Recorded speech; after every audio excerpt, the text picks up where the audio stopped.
We had an interesting case where a lady was brought into us in the shop.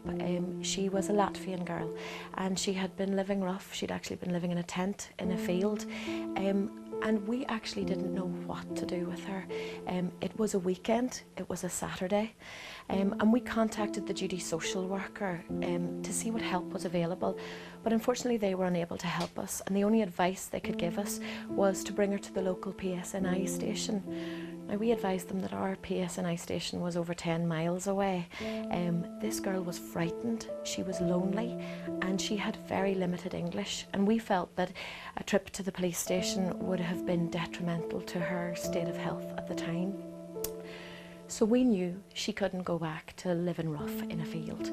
Now, we were advised to contact the housing executive, and we did that. We brought the girl in with us, and she was interviewed by a housing officer. Unfortunately, she didn't actually meet any of the criteria for a housing executive house or emergency accommodation. So we were left with wondering what exactly should happen next. The housing officer began to ring round to see if there was any hostels available for her. In fact, because she was not registered for benefits in Northern Ireland, there was no help available to her.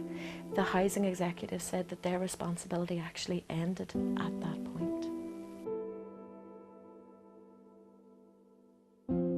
One of the most challenging things was the fact that we felt we couldn't get help. No matter where we went to about 10 different organisations, and still there was always something that stopped us from being able to secure help for that lady. One of the striking things about her was the way in which, when she first came to us, she was terribly frightened. But very soon she latched on to us as if there was nobody else who had been helping her previous to this. It seemed to be that we were the first people who were actually trying to make an effort on her part to get her the help that she needed.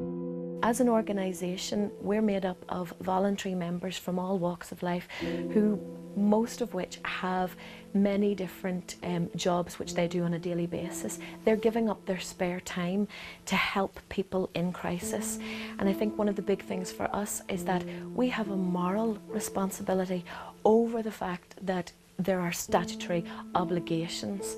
And I think that's one of the things that was really highlighted for us in this particular case.